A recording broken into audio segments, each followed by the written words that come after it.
Здравейте, потребители на YouTube и Ubox, аз съм Хритес и това е туториал как да си направим 3D текст с Cinema 4D. Ще сложа в допълнителната информация темплейт за ето този сейф. Ще ви отвори първо ето това и първото нещо, което искате да направите, да натиснете на Mod Text, Object и изберете си какво да пише на текста. Тук пишете 160 на дебелина, depth и то става дебел. И избирате какъв текст да е фонта, какъв фон да е текста. Така, ще бъда след този. И намествам го в ето това по-сиво квадратче. По-светло сиво квадратче, защото ако е извън това, когато го рендвате, няма да се вижда. Така, другото нещо е кликате на това, задържате Ctrl, натискате C и след това пускате C и след това пак натискате V и прави още едно копие на този текст. Така, този първия текст, който е Mod Text 1, ще ви бъде, искате да му сложите цвят, ваш си цвят, който искате, нали? Аз ще избера ето този, ето този ще избера сега и ще му го сложа.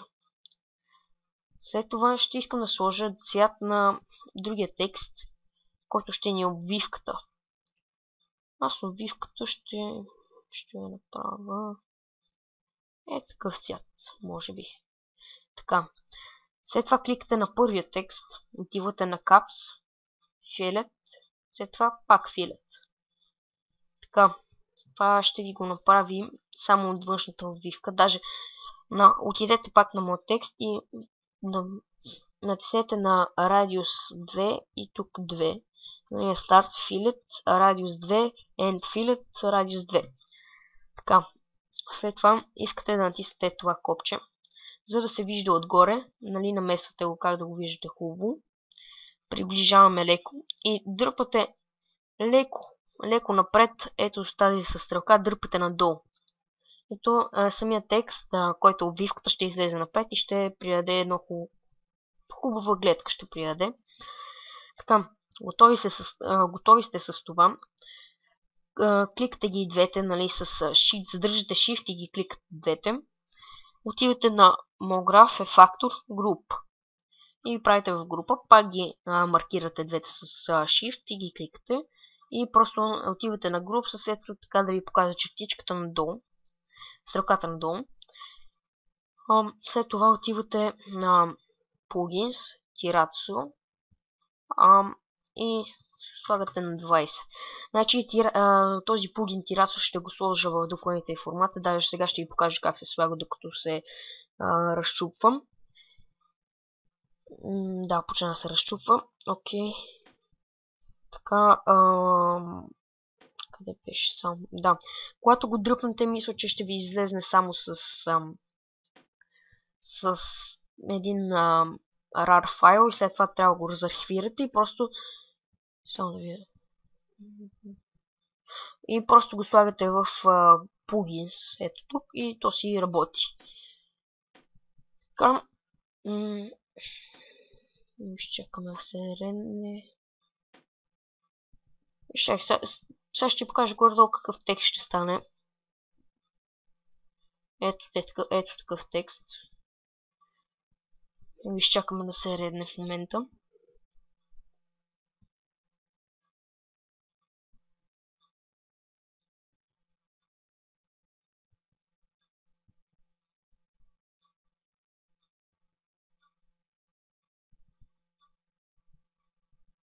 Така бързо би трябвало да стане горе-долу. И така, готово е май. Добре, готово е.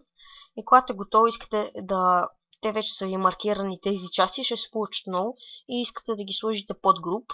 Така, ето вижте как стана. След това отивате на... вече още ви е копирано, няма да пипате нищо. Отивате на MoGraph, Factor и Random. Ето го където е. И рандома го слагате под подгруп да е на първо място пред другите. Кликнали сте на рандом, отивате на Deformer и Point. Ето колко хубаво стана, е абстрактно такова. Отивате на Fall Off и го слагате на 12. След това отивате на F-Factor и го слагате на около 40. Да видим. Добре, на 40 така. И го слагаме тук на Seed 1. Да видим как ще изглежда. Не. Seed 0. Не. Добре, оставяме го на Seed 1. Ето така. И сега ще видим как ще изглежда. Ще го редна. Не, другото нещо е тук. Натискате на ето това копче. Render Settings и отивате на Save. Избирате къде го сейфнете. Аз ще го сейфна в тук.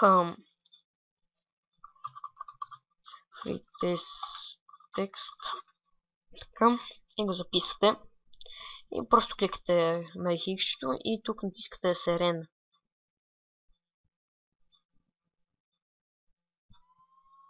Да. Ако излезе така грешка, няма проблем. Мен ми излезе при миналия текст, който рендвах. И добре, ще се върна, когато е готово. И така, текстът е готов. Както виждате.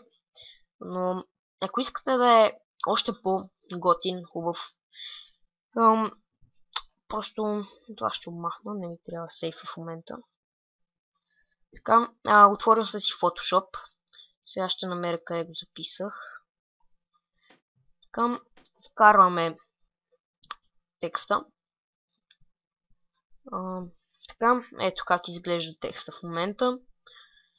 Ако искате да му добавите още текстура към него, намирате си някакъв текстчър, някаква текстура хубава.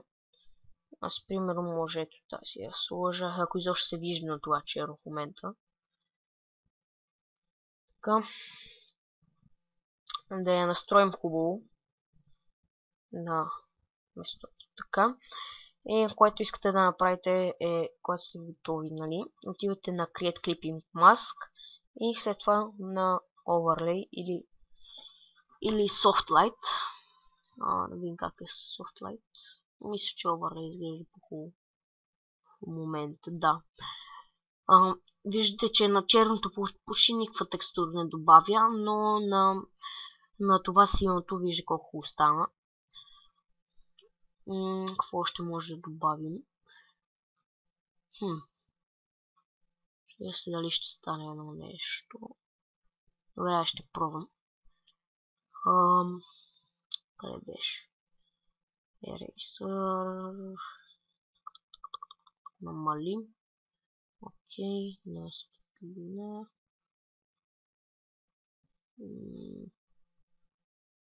Не го прави по-светло, често казвам в момента. И да. Нямаше смисъл изобщо да го правя това. Да. И готови сме с това. Когато сте готови, сейфвате си го както всеки си го прави. Save as.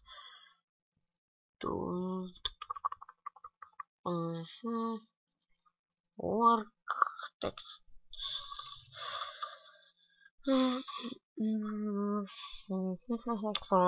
Text 2. Така. И избирате с каквото искате, с JPEG или PNG. Аз мисля, JPEG да сложа. Така, да увеличим на максимум. Не искам с JPEG, защото май го прави, не го прави транспар, такъв да може да се слага на банери и такива неща. Free Text 2. Така ще го направя. Окей. И сме готови. Ето го текста. Не се ресейфна.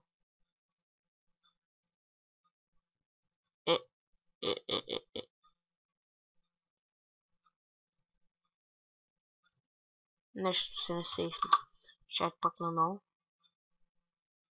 Ще да ги събера двата леера. Merge layers. File save. Text 2. Аха, разбрах, защото сложих точка, не видях. Пак ли с това го направих? А, не. Text 2. Окей.